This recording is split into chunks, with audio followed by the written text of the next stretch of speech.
We have already seen in the introductory video कि actual में round robin algorithm होता क्या है और कैसे काम करता है. Now we are going to solve a numerical for round robin. This is the question.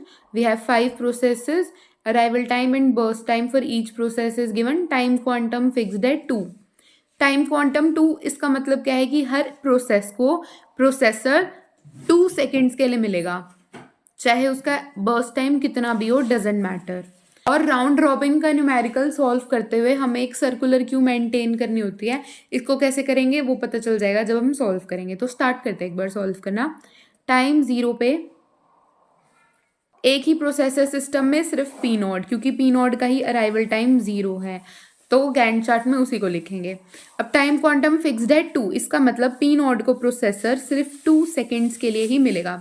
अगर पी नॉट को प्रोसेसर 2 सेकेंड्स के लिए मिला तो इसका बर्स्ट टाइम 5 था, मतलब इसको 5 साइकिल्स रिक्वायर्ड थी काम करने के लिए, जिसमें से 2 साइकिल्स का काम इसका हो चुका है. तो कितना बचा? What is the remaining time required for its work execution? 5 minus 2 that is 3. अब जब पी नोड की एग्जीक्यूशन चल रही थी तो टाइम 1 पे कौन सी प्रोसेस एंटर हुई सिस्टम में? P1, क्योंकि P1 का अराइवल टाइम 1 है. और टाइम 2 पे भी एक प्रोसेस एंटर हुई क्योंकि P2 का अराइवल टाइम 2 है. तो हम जो इसमें सर्कुलर क्यू मेंटेन करके चलेंगे, सबसे पहले एक ही प्रोसेस थी सिस्टम में, P नोड, तो उसको हमने प्रोसेसर दे दिया. इसको यहाँ से कट कर दो. क्यू मतलब ये लाइन है, ठीक है. यहाँ पे सारी प्रोसेसेस वेट में खड़ी है कि मैं रेडी हूँ, मुझे प्रोसेसर दो. और जिसको हम एक एक बारी देते जाएंगे, टाइम क्वांटम 2 है तो 2 साइकिल्स के लिए देंगे, उसको कट करते जाएंगे यहाँ से. पी नोट की एग्जीक्यूशन जब चल रही थी तो उसके बाद 1 टाइम पे P1 ने एंट्री की और वो भी सर्कुलर क्यू में लाइन में जाके लग गया कि मेरे को भी प्रोसेसर चाहिए. ऐसे ही फिर टाइम 2 पे P2 भी आके लाइन में लग गया कि मेरे को भी प्रोसेसर दो, मैं भी अब सिस्टम में आ चुका हूँ. और जब टाइम 2 था तो साथ ही साथ पी नॉट प्रोसेस से भी प्रोसेसर ले लिया जाएगा, क्योंकि टाइम क्वांटम 2 का फिक्स था और हमने उसको 2 साइकिल्स के लिए प्रोसेसर दे दिया है. अब हम उससे वापस ले लेंगे. लेकिन पी नॉट का काम क्या अभी भी रहता है? हाँ, क्योंकि उसका बर्स्ट टाइम कितना था? 5, उसमें से सिर्फ 2 सेकेंड्स का ही काम हो पाया है. 3 सेकेंड्स का इसका एग्जीक्यूशन अभी इनकम्प्लीट है. तो यहाँ से जब ये जाएगा तो दोबारा जाके लाइन में लग जाएगा कि मुझे प्रोसेसर दोबारा चाहिए. तो यहाँ पे सर्कुलर क्यू में उसके बाद आएगा पी नॉट. अब हम सर्कुलर क्यू के हिसाब से चलेंगे. अब सर लाइन में सबसे पहले कौन खड़ा है? P1, फिर P2, फिर P नॉट. जो P नॉट था इसको हम कैंसिल कर चुके, तो इसको दोबारा नहीं, तो हम यहीं से सर्कुलर क्यू में क्या होता है? Insertion from the rear end and deletion from the front end. तो this is what we are following. तो P1 को हम यहाँ से डिलीट कर देंगे और P1 को प्रोसेसर मिलेगा कितने सेकेंड्स के लिए? जितने के लिए टाइम क्वांटम फिक्स्ड है, जो कि 2. तो 2 + 2 4. अब P1 का बर्स्ट टाइम था 3, जिसमें से 2 सेकेंड्स के लिए इसको प्रोसेसर मिल चुका है, तो इसका कितना रिमेनिंग एग्जीक्यूशन टाइम है? 1. और जब P1 की एग्जीक्यूशन चल रही थी तो टाइम 3 पे कौन सी प्रोसेस ने एंट्री की? अराइवल टाइम 3 है P3 का. और टाइम 4 पे P4 ने एंट्री की, यानी टाइम 4 तक सारी प्रोसेसेस सिस्टम में आ चुकी हैं. तो टाइम 3 पे जब P3 ने एंट्री ली तो वो भी सर्कुलर क्यू लाइन में जाके लग जाएगी, मुझे भी प्रोसेसर चाहिए. ऐसे ही टाइम 4 पे P4 ने भी एंट्री की सिस्टम में, वो भी लाइन में जाके लग जाएगी. और साथ ही साथ टाइम 4 पे P1 से हम प्रोसेसर ले लेंगे और उसका काम अभी रहता है, इसलिए वो भी जाके सर्कुलर क्यू में वेट करेगा कि अब मुझे भी प्रोसेसर चाहिए. अब सर्कुलर क्यू में सबसे पहले कौन है? P2. तो P2 को प्रोसेसर दे देंगे. कितनी साइकिल्स के लिए? 2 के लिए, क्योंकि टाइम क्वांटम 2 फिक्स्ड है. लेकिन P2 का बर्स्ट टाइम कितना है? 1, यानी इसको सिर्फ एक ही साइकिल के लिए CPU चाहिए, तो हम इसको एक ही के लिए देंगे.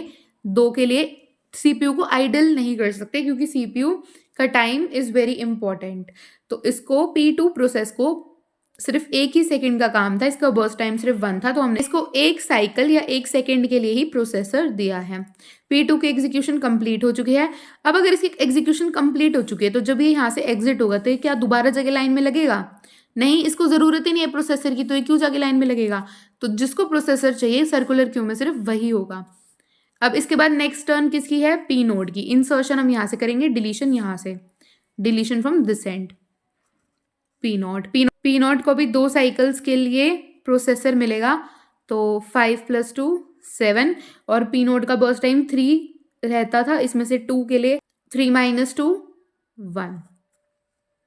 अब पी नोड का काम रहता है, पी नोड की execution is still incomplete for 1 second, so it will again go to the circular queue. Next turn किसकी है, P3 की। तो P3 इसको कितनी साइकिल्स के लिए प्रोसेसर मिलेगा 2, 7 + 2 9, P3 का बर्स्ट टाइम था 2, यानी इसकी एग्जीक्यूशन कंप्लीट। एग्जीक्यूशन कंप्लीट तो दोबारा लाइन में जाके नहीं लगेगा, ये यहीं से एग्जिट हो जाएगा। अगर इसका बर्स्ट टाइम रिमेनिंग होता, एग्जीक्यूशन इनकम्प्लीट होती, तो हम इसको सर्कुलर क्यू में एंटर कर देते।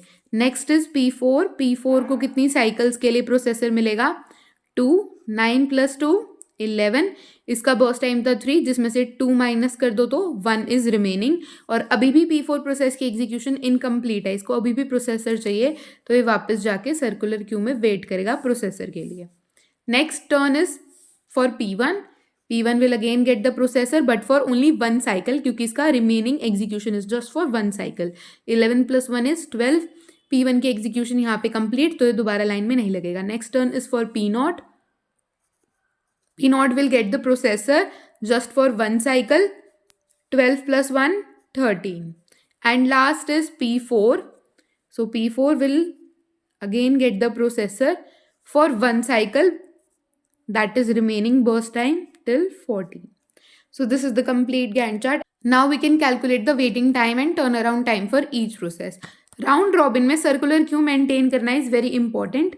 अगर हम सर्कुलर क्यू मेंटेन करके चलेंगे तो कभी भी गलती का कोई चांस नहीं है, बिकॉज राउंड रॉबिन का न्यूमेरिकल थोड़ा लेंथी हो जाता है as compare to the other CPU scheduling algorithms such as first come first serve, shortest job first और priority scheduling. So now let's calculate the waiting time and turn around time. Turn around time क्या होता है कि कितने time के लिए process system में रही। कैसे निकालते हैं हम, exit time minus arrival time. सबसे पहले प्रोसेस P0 के लिए निकालते हैं। P0 सिस्टम से एग्जिट कब हुई, 13 पे P0 प्रोसेस सिस्टम से आउट हुई। एंटर कब हुई थी, 0 पे, तो 13 - 0 13। P0 प्रोसेस सिस्टम से आउट हुई थी 13 पे, एंटर हुई थी 0 पे, तो कितने टाइम के लिए सिस्टम में रही, 13 - 0 that is 13। Next P1 exit कब हुई थी, 12 पे, एंटर 1 पे, 12 - 1 11। P2 का एग्जिट टाइम है 5, अराइवल टाइम है 2, 5 - 2 3। P3 का एग्जिट टाइम है 9, 9 - 3 6। Last process P4 exit time है 14, अराइवल टाइम है 4, 14 - 4 10। So this is the turnaround time for each process। Now we have to calculate the waiting time। वो कैसे निकालते हैं, turnaround time में से burst time माइनस कर देंगे। 13 - 5, 11 - 3, 3 - 1, 6 - 2 and 10 - 3। So you can just calculate 8, 8, 2, 4, 7।